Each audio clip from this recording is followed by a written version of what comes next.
the Minister of Foreign Affairs, and the Member of Parliament for Foxhill, Mr. Fred Mitchell. Thank you very much. Please sit.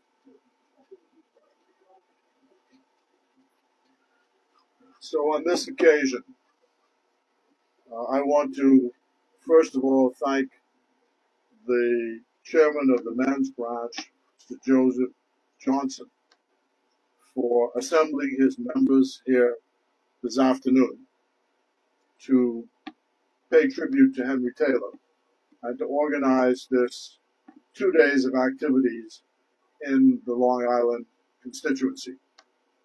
It's made a big difference, a huge difference.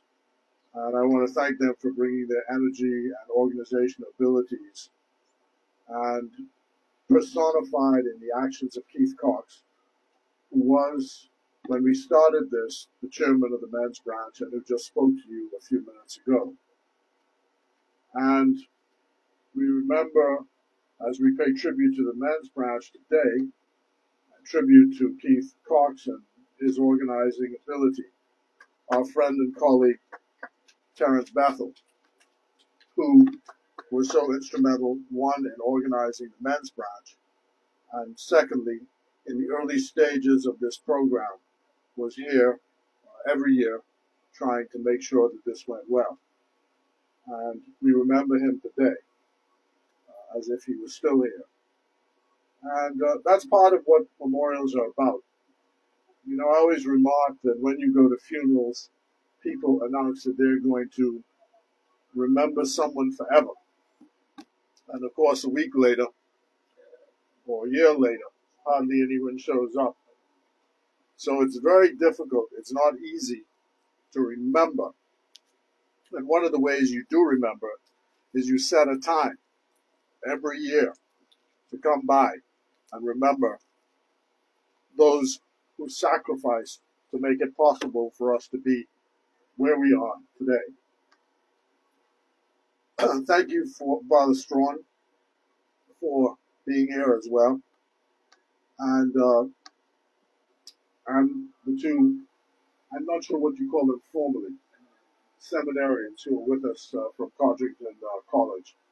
So I was saying, teasing the bishop, that the Anglican Church now has a great future because there are all these people lined up to be priests.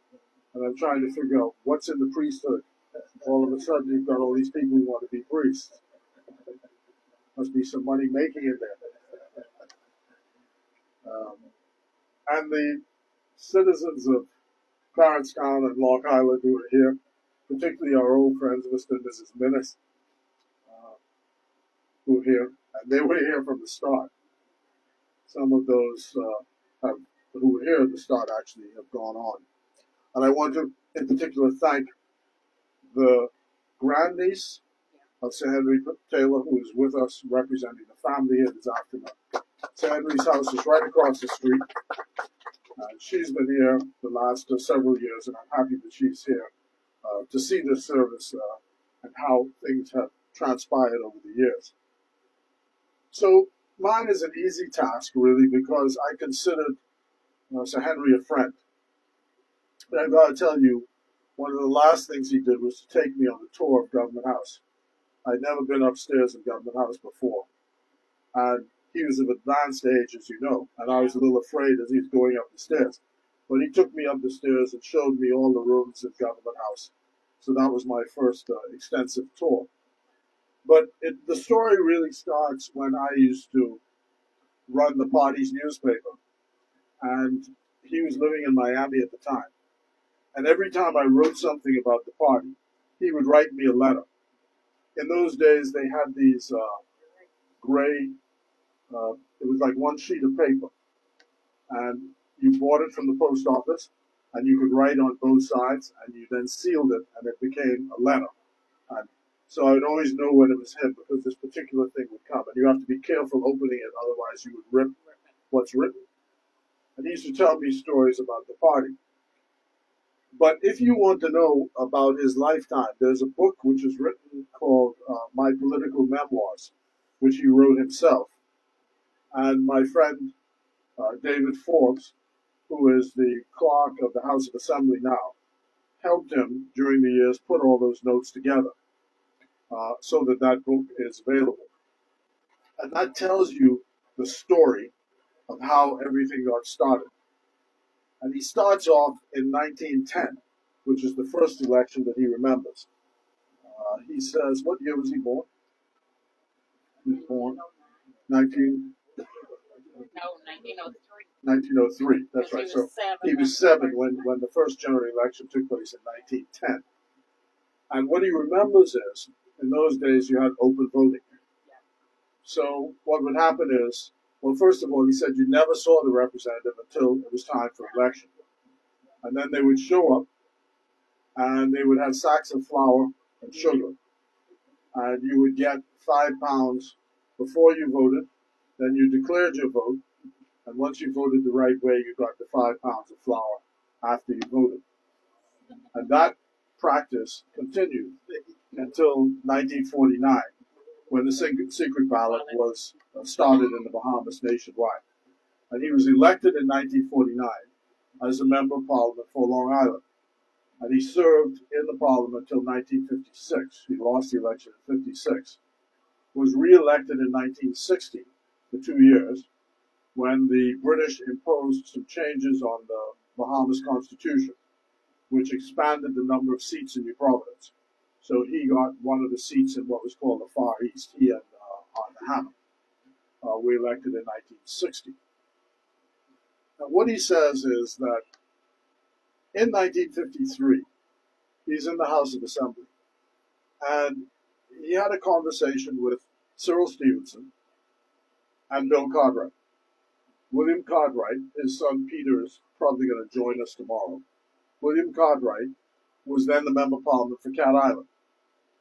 And he and Cartwright and Stevenson talked about the formation of a political party, because there was no political party in 1953. PLP was the first one. And he recalls that Cyril Stevenson and Bill Cartwright had gone to London for the coronation in 1953 of Elizabeth II, who's now of blessed memory. And they stopped in Jamaica on the way home and got briefed on how you form a political party, came back, had a discussion, and the PLP was formed. And why is that important? Because that is the story of Bahamian democracy, the beginning of Bahamian democracy. And from 1953 up till 1963, he was the chairman of the Progressive Liberal Party, elected unanimously, and then became chairman emeritus for life of the Progressive Liberal Party. Later, he was named the editor of the Hansard, which is the official record of the House of Assembly. And following that, he was named as deputy to the Governor General, and then following that, acting Governor General, and then Governor General. And of course, he passed away in 1994. Now, this was a life of great sacrifice. And he can essentially be described as penniless as a result of attacks on his ability to get work while he was trying to form the PLP. And he tells the story of how he used to go around raising money to travel to the islands. And one story he tells is he was headed to Exuma. And he said to one of the members of Parliament, I'm heading to Exuma. We're trying to collect funds. And the then member said, don't worry, get on the boat, go to Georgetown. When you reach Georgetown, the commissioner will give you some money. I'll send the money to the commissioner. So he gets off the boat in Georgetown. The boat is going over the bar, headed back to Nassau. He walks to the commissioner's office, now called administrator. And the commissioner says, money? What money? So he has nothing in his pocket. So he's left impecunious.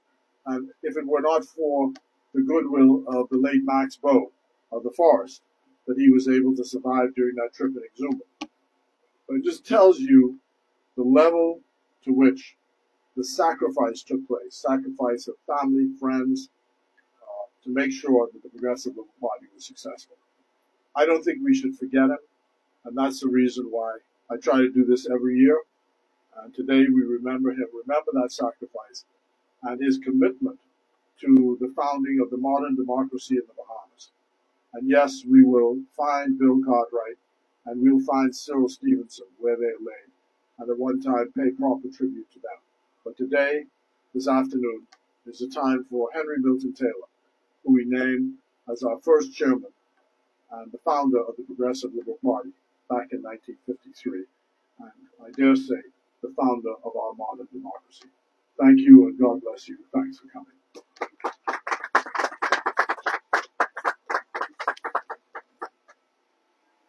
Thank you, Mr. Mitchell, for such valuable information.